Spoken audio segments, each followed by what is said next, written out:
Pemirsa, sebuah supercar Lamborghini mengalami kecelakaan di Tol Kunciran, Tangerang, Banten.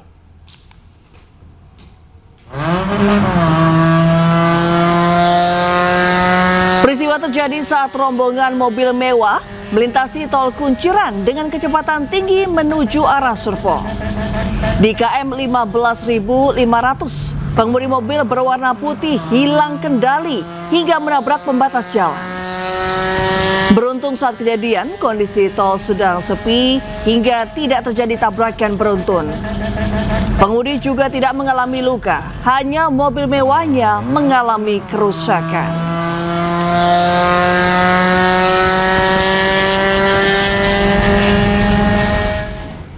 Ya, viral rombongan motor gede nekat masuk ke jalur cepat khusus roda 4 di Suramadu, Bangkalan, Jawa Timur. Perilaku mereka pun menuai kecaman dari warganet. Video. Aksi tidak terpuji rombongan motor gede saat melintasi jalur cepat jembatan Suramadu ini viral setelah direkam dan diunggah warga di media sosial. Sesekali rombongan moge menyalip mobil yang ada di depannya dan melaju ke bagian tengah jalur. Dari penuturan si perekam video, rombongan moge ini terdiri atas 30 lebih kendaraan, namun hanya sebagian saja yang nekat masuk ke jalur roda 4. Menanggapi viralnya video ini, pihak kepolisian menyatakan bahwa rambu yang terpasang di jembatan Suramadu sudah sangat jelas sehingga pengendara seharusnya menggunakan jalur sesuai dengan peruntukannya. Bahwasanya memang untuk peruntukannya sudah dibagi dari BPJN, yaitu ada jalur sepeda motor dan ada jalur mobil. Silahkan, rambunya juga sudah ada. Mungkin kemarin ada sedikit ketidakjelasan dalam arti agak kabur. Nanti kita akan berkoordinasi dengan pihak terkait untuk diperbarui. Saat ini petugas polisi masih menelusuri identitas rombongan moge itu. Dari Bangkalan, Jawa Timur, Taufik Syarawi, iNews melaporkan. Ya, beralih ke informasi lain, pemirsa, warga Pati dikabarkan akan kembali menggelar aksi mendesak Bupati Sudewo mundur dari jabatannya. Aksi akan kembali digelar pada Senin 25 Agustus 2025.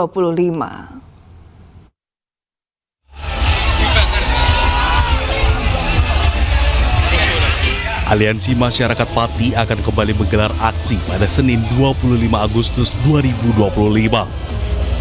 Aksi ini merupakan lanjutan dari aksi sebelumnya yang menuntut Bupati Pati Sudewo mundur dari jabatannya. Namun demikian, koordinator aksi meminta agar demo dilaksanakan tertib. Unjuk rasa warga Pati dipicu kebijakan kontroversi Bupati Sudewo yang menaikkan pajak bumi dan bangunan pedesaan dan perkotaan hingga 250%. Kebijakan langsung tuai penolakan warga. Puncaknya terjadi pada 13 Agustus lalu. Lebih dari 50.000 warga datang ke pendopo Bupati mendesak agar Sudewo mundur dari jabatannya. DPR pun kemudian membentuk pansus angket untuk memakzulkan Bupati Sudewo. Pansus hak angket akan bekerja maksimal dalam melakukan penggalian informasi dan klarifikasi terhadap 12 kebijakan Bupati Pati yang menuai polemik.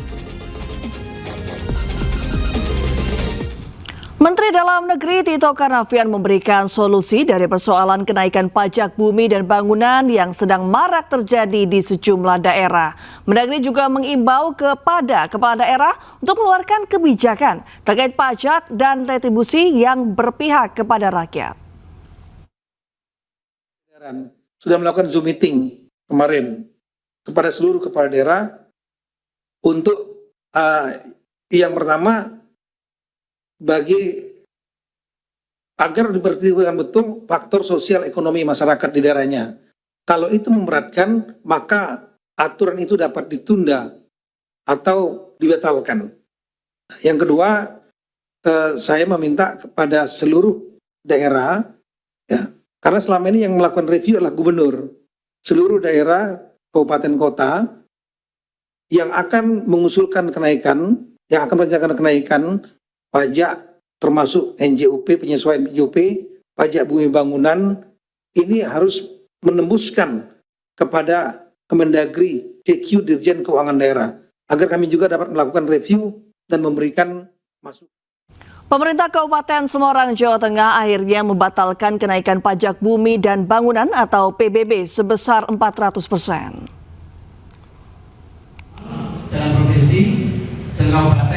Bupati Semarang Ngesti Nugraha menegaskan pihaknya membatalkan kenaikan PBB sebesar 400% hingga akhir Desember 2025 mendatang. Batalnya kenaikan tarif PBB akan mengurangi target pendapatan daerah sebesar 3,8 miliar dari total 88 miliar rupiah per tahun. Meski begitu, Bupati Semarang menyebut pembatalan kenaikan PBB tidak akan mempengaruhi program pembangunan di Kabupaten Semarang karena pemerintah akan mencari sumber dana melalui investasi agar tidak membebani masyarakat. Sebelumnya kenaikan PBB sebesar 400% di Kabupaten Semarang dikeluhkan warga dan sempat viral di media sosial. Sifatnya, itu Bapak Ibu, kemarin ada sudah mengatakan. Jadi ada surat edaran terkait dengan masalah pajak dan juga retribusi. Kemudian kami tidak lanjuti bahwa kami mengadakan rapat lanjutan, yaitu kami mengambil keputusan kenaikan NJOP yang berdampak kepada kenaikan pajak bumi dan bangunan tahun 2025 kami batalkan. Artinya yang naik itu nanti turun sama dengan tahun 2024. Kemudian yang turun. Ya, kita beralih ke informasi lain pemirsa. Roy Suryo, Rismon Siholan Sianipar, dan Tifauzia Tiasuma alias Dr. Tifa meluncurkan buku bertajuk Jokowi's White Paper di Universitas Gadjah Mada, Yogyakarta. Ya, buku tebal 700 halaman ini mengulas berbagai kejanggalan status mantan Presiden Indonesia Joko Widodo dengan alma mater UGM. Mulai dari soal masa kuliah, skripsi, hingga ijazah yang disebut mereka fiktif alias palsu. Salah satu yang diulas mendalam dalam buku ini terkait skripsi Jokowi yang dinilai janggal dan tidak layak disebut sebagai skripsi. Kepada Semar ini, kepada Gareng, Petruk, dan Bagong. Peluncuran buku ini nyaris batal karena pihak manajemen gedung UC Universitas Gadjah Mada Yogyakarta mendadak membatalkan penyewaan ruang Nusantara yang biasa digunakan untuk kegiatan pertemuan. Ketiga penulis kemudian memindahkan acara peluncuran buku di ruang resto dan kafe. Namun, saat kegiatan akan dimulai, lampu dan pendingin udara dimatikan hingga menuai protes dari Roy Suryo. Meski dengan kondisi gerah dan suasana agak gelap, namun acara soft launching buku berlangsung hingga akhir. Itu juga. Yang hanya karena menggunakan baju seragam warna biru dinyatakan sebagai dan bahkan hari ini. Satu, ya itu memuat dokumentasi tentang apa yang kami lakukan sejauh ini. Mulai dari kemudian ketika isu pertama kali ini keluar ya. Isunya keluar di mana? Kebetulan isunya keluar di Jalan Kaliurang kilometer 14 ya. Ketika ada seminar waktu itu memilih dengan hati yang diselenggarakan oleh UII, moderatornya Mbak Rosiana Silalahi, ada Prof Mahfud MD, bisa tanyakan ke Prof Mahfud itu ya. Ada Bu Yasafi Ma'arif ya, sudah nggak ada. Kemudian satu lagi Jokowi. Waktu itu ada dialog santai gitu ya. Ada videonya juga yang mengatakan, oh untuk jadi presiden tuh IP-nya sebaiknya berapa? Prof Mahfud mengatakan IP saya 3,8. Nah Jokowi mengatakan IP saya di bawah 2 aja nggak ada gitu loh. Kan mulai dari situ sebenarnya orang berpikir. Nah dari situlah muncul kemudian orang-orang yang berpikir kritis. Contohnya adalah Bambang Trimulyono atau Bambang Tri dan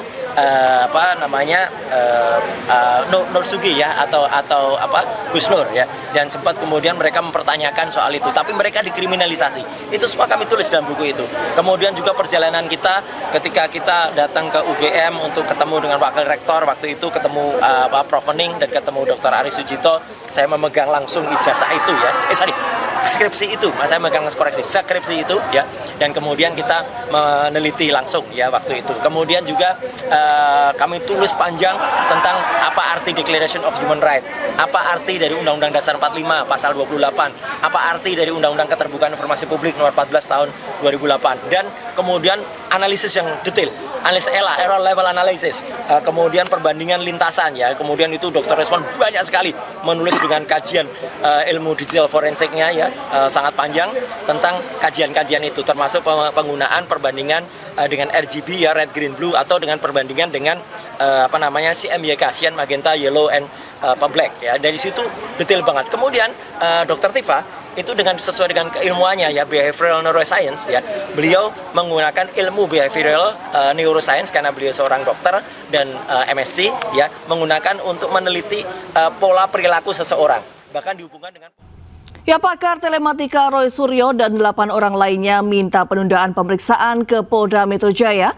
dalam kasus dugaan fitnah ijazah palsu Presiden ke-7 RI Joko Widodo. Roy memastikan akan datang untuk memenuhi panggilan Polda Metro Jaya usai peringatan Hari Kemerdekaan.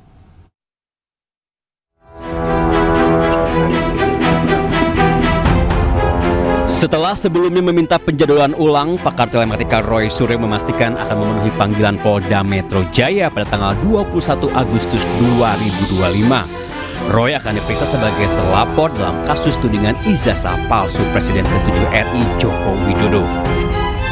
Jadi saya kira tidak ada hal lain selain soal teknis ya, ini hanya soal teknis memundurkan jadwal saja, dan pasti kami hadir, pasti akan hadir ya, dan itu kami juga menulis dalam surat itu alternatif untuk menunda ya, alternatif kami datang hari Kamis tanggal 21 Agustus ya, itu clear ya, supaya jelas dan supaya juga Polda penyiapannya juga bagus. Jadi saya kira kita saling menghormati, dan saya akan tetap datang ke Polda Metro ya gitu, tidak kemudian Polda Metro yang harus datang ke tempat saya di Jogja gitu. Sebelumnya, kuasa hukum Roy Suryo Ahmad Hozinuddin mengatakan kliennya beralasan ingin merayakan HUT ke-80 RI. Roy Suryo CS meminta pemeriksaan dijadwalkan ulang setelah 17 Agustus 2025. Dari 9, ada 10 klien kami ya. Yang 9 ini meminta melakukan penjadwalan ulang, termasuk Rismond Sianipar, kemudian Roy Suryo, Rizal Fadila, Kurniatri Royani, kemudian ada Rustam Effendi, Michael Benjamin Sinaga, Nurdiansa Susilo, termasuk Sunarto dan Arif Nugroho. Dalam kasus ini, tim penyidik Polda Metro Jaya belum menetapkan tersangka, namun kasusnya sudah ditingkatkan ke tahap penyidikan. Dari Jakarta, Bagus Prasetya, Trijulianti, iNews melaporkan.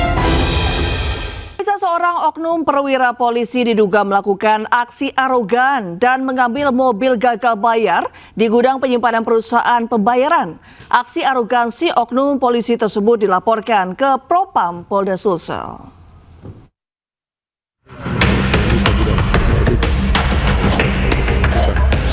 Seorang oknum perwira polisi, anggota Polsek di Kota Makassar, Ibtu Rijal, diduga melakukan aksi arogan dan menjemput paksa salah satu pimpinan perusahaan Mitra Finance untuk mengambil mobil yang tidak membayar angsuran di gudang penyimpanan mobil. Ibtu Rijal meminta mobil yang disimpan di gudang untuk diserahkan kepada dirinya tanpa melalui prosedur yang berlaku. Saat beraksi, Ibtu Rijal bersama sejumlah anggota lainnya tidak bisa menunjukkan surat tugas. Aksi ini pun dilaporkan pihak perusahaan ke Propam Polda Sulsel dan meminta Ibtu Rijal diberi sanksi kode etik. Dalam hal ini ada 2 laporan Pak, satu dari MPM Finance terkait kesewenang-wenangan penyidik tadi, upaya penjemputan paksa unit, dan dari PT Delta upaya penjemputan direkturnya. Sementara itu, Ibtu Rijal membantah melakukan jemput paksa terhadap pimpinan perusahaan Mitra Finance dan bersikap arogan. Dirinya mengatakan pimpinan perusahaan pergi bersama dengan sukarela tanpa ada paksaan. Menurutnya, menekan mobil di gudang penyimpanan dilakukan karena adanya aduan masyarakat terkait dugaan pencurian uang milik korban di dalam mobil. Justru saudara Z ini langsung menyapa kami tanpa sama kami untuk tegur dia. Langsung menyapa kami, Pak Kadit Reskrim, kalau unit mobil yang kita cari, ayo saya tuntun dan saya tunjukkan ke tempatnya di mana. Situ. Sehingga menurut saya kondisi itu tidak ada upaya paksa. Justru saya tegaskan bahwa dialah yang membantu kami untuk mengungkap penyelidikan kami. Terkait surat tugas dan laporan kepolisian, Ibtu Rijal menyebut bahwa keduanya tidak perlu disertakan karena korban ikut dalam proses penyelidikan. Dari Kota Makassar, Sulawesi Selatan, Muhammad Nurboni, iNews melaporkan.